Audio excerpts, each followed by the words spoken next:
आरंभ हेलाणी राज्यसभा राजनीति दिल्ली जीवाई कषा जाउछि गणित। प्रदीप्त नायकों ना को नहीं जोरदार चर्चा। दिल्ली दरबार रे केवल मोहर मारिबाकू अपेक्षा। पुणी आदिवासी कार्डर स्ट्राटेजी बनाउछि भाजपा। राज्यसभा पई अनुकूल हेबा आरंभ हेलाणी पाणीपाग। सबु दल निज निज भितरे प्रार्थी खोजिबा काम आरंभ भी कलेणी। दिल्ली लड्डू खाइबा पई बेस किछि नेता निज निज दलर हाईकमांड को चक्कर काटुथिबा बेले बीजेपी रे आशायी लंबा तालिका। एसबु भितरे बीजेपी रे जनक ना को नहीं एबे जोरसोर चर्चा। कुआडे दिल्ली रे तांको ना उपरे केवल मोहर मारिबाकू बाकी थिबा सुनिबाकू मिलुछि। आमे कहूछु पूर्वतन मंत्री तथा विरोधी दलर नेता प्रदीप्त नायकों कथा। 2024 निर्वाचन पूर्व चर्चा होता जे जदि बीजेपी सरकार आसे से ओडिशार मुख्यमंत्री होइथान्ते, किंतु पिपिली विधानसभा निर्वाचन प्रचार समय से कोरोना रे पीड़ित होई असुस्थ होई पड़िले। मृत्यु सहित संग्राम करी बंची जाइथिले। तांको आज भी लोके मृत्यु विजय डाकंती।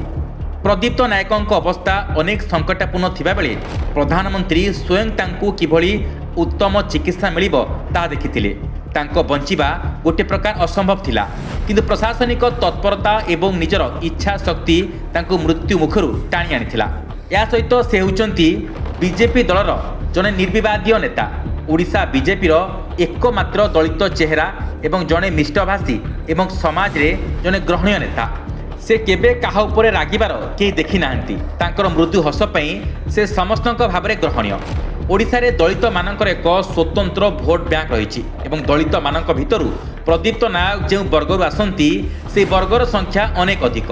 ओडिशा रे अनेक दिन हैला दलित चेहरा को राज्यसभा पठा जाय नाही। से दृष्टि प्रदीप्त नायकों ना को नहीं कसरत चली। मुख्यतः ओडिशार पीसीसी सभापति दलित आउ से पुणी से कलाहांडी जिल्ला तेणु तांकू टक्कर देवाई बीजेपी यह गोटे गोटी चालना बोली कहुच्छी। सेपटे पड़ोशी राज्य छत्तीसगढ़ रे पश्चिम ओडिशार दलित भोटर अनेक प्रभाव अच्छी एवं पश्चिम बंग में दलितों संख्या अधिक। बीजेपी आदिवासी राष्ट्रपति एवं मुख्यमंत्री कर सारी बेले दलित नेता मानक उपरे फोकस करने आरंभ कलानी। सेमिति ओडिशा रे केही भी लोक प्रभावशाली दलित मंत्री भी नाहांती।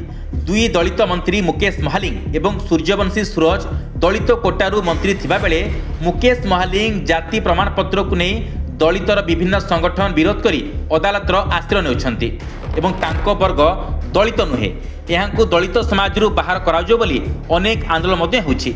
सेपरि सूर्यवंशी सूरज दलित हेले मध्य तांको वर्गर संख्या अन्य दलित वर्ग तुलना रे यथेष्ट कम एवं दलित समाज रे भोट बैंक प्रभाव करने भली सामर्थ्य नहीं। से दृष्टि बीजेपी दिल्ली दरबार इस समस्यार समाधान पई प्रदीप्त नायकों को राज्यसभा पद देवाई योजना करुवा शुणवाक मिलुछि। सेपटे प्रदीप्त नायकों प्रति मुख्यमंत्री एवं ओडिशार अनेक प्रभावशाली नेता ता सहित केंद्रमंत्री धर्मेंद्र प्रधानकर मध्य समर्थन मिल पारे। यही सब दृष्टि प्रदीप्त नायकों को बीजेपी निर्विवाद राज्यसभा पठाई दलित समाज को सम्मान देव बोली बुद्धिजीवी महल रे चर्चा एवं जोर धरुछि।